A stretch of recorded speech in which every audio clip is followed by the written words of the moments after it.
Hi, I'm Jamie, Fort Vancouver Library's experiential learning librarian. Today's Maker project is a three-part series on building miniature dioramas, or tiny scenes inside of a box. In part 2 of this project, we'll learn how to make our own backgrounds for our diorama. In part 1 of this series, we learned how to make our own box out of recycled cardboard. In part 3, we will learn how to make little tiny figures to put in the foreground of our diorama. For today's project, you're going to need some core maker supplies. I'm going to go with a diorama that I don't have anything to put inside of it, so I'm going to use some paper today and make my own stuff to put inside. Markers, scissors, and then a couple of kinds of glues. I really like school glue because it does bond really well when it bonds, but it does take some time for it to dry. I'm also going to use a glue stick because it dries a little faster. Now we have our basic box shape. We're going to need to put something inside of it. Very first important decision is if you're going to open it this way and have your scene or whatever, or if you're going to open it this way, or this way, or this way. You get the idea. On an Altoids tin, they open like this, so maybe I'll orient it so at least it opens on the right side. I don't know.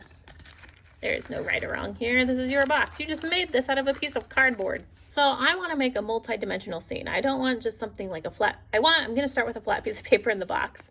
Then I'm going to build it up. So I have things kind of that are closer to me when you open the box. Just adds to the surprise. So the very first thing I'm going to do is I'm going to cut a piece of paper that I know fits inside my box so that I can do the background, and then I'll also have a template so I can cut out several other pieces of paper and know that if I make my shapes smaller than the little template I'm going to make, I know they will fit in my box, which is very important. So I'm just going to take, this is a piece of printer paper. You can use lined paper, construction paper, whatever you have. I'm going to try and save paper here. And also I like using the nice clean edges on paper because they're better than the way I cut. I'm just going to take and I'm going to draw a line on one side and a line on the other side. And now I have this nice little kind of rectangle, and I know that as long as I keep my image inside this rectangle, it will fit inside my box. And I'm going to do that a few more times just because I want to do several images, and it's just going to be easier if I just cut out a bunch of paper right now.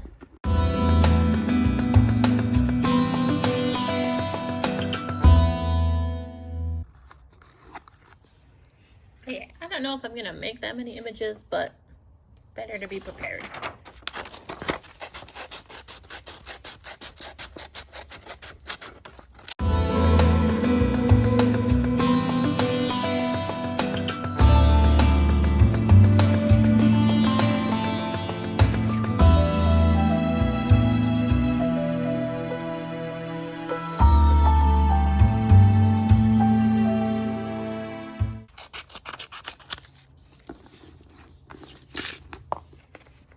Test it.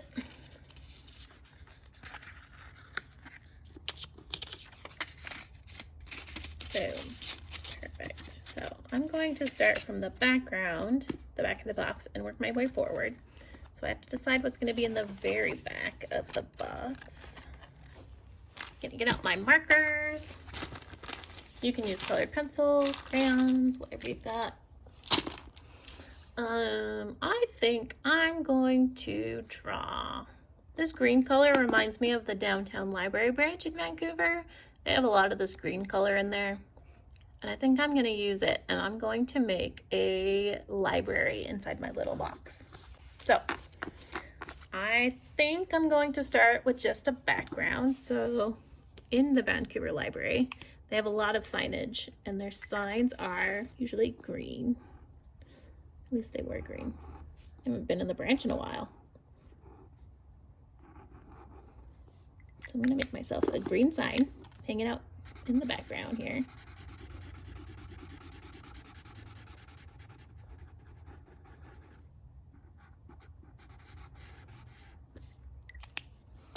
And on the sign, it'll say something like new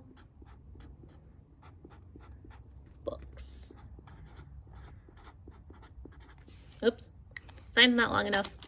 Your signs have to fit on the sign holder. There we go. Boom.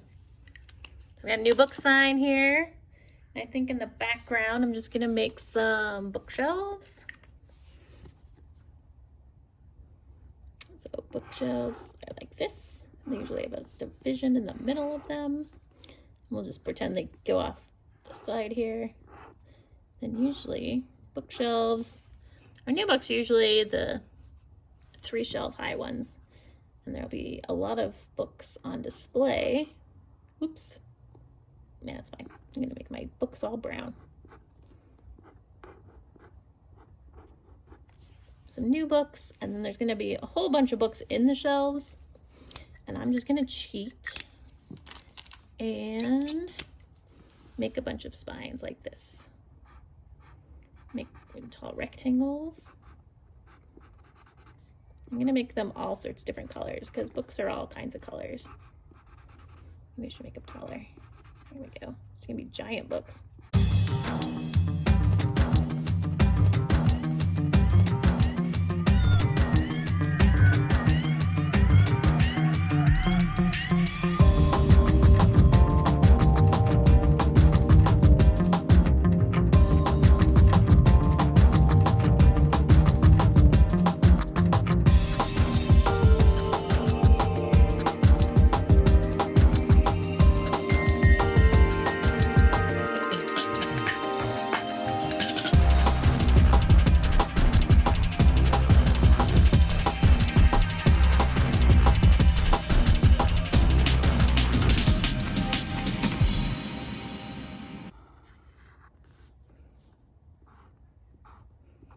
Make the books look individual with some lines.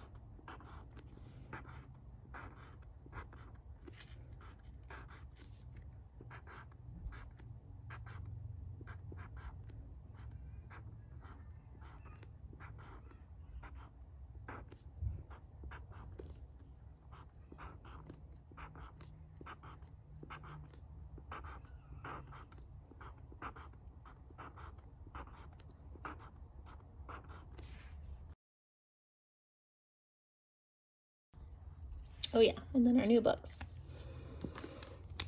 Do this one blue.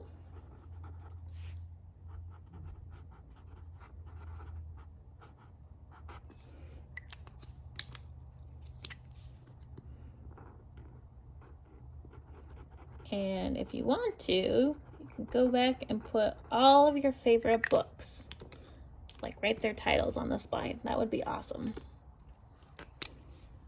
It would take me too long in this video to decide what my favorite books are, so I will skip it for now, but maybe later. No, I can't use a green book, it'll match the sign. Here, I'll do pink.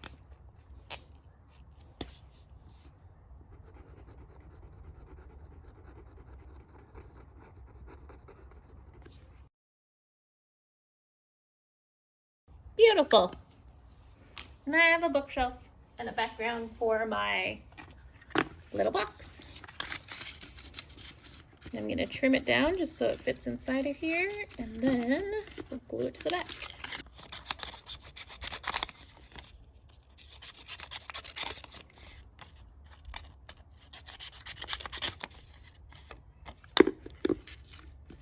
I like it.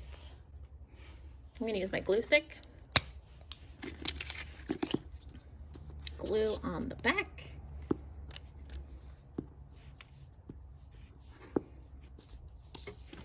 Squish it in the background. Beautiful. So now we have our background. Mine's a little library scene. You can do your scene however you want to. This is your box. In part 3 of this project, we will create some mini figurines that can be in the foreground of our diorama.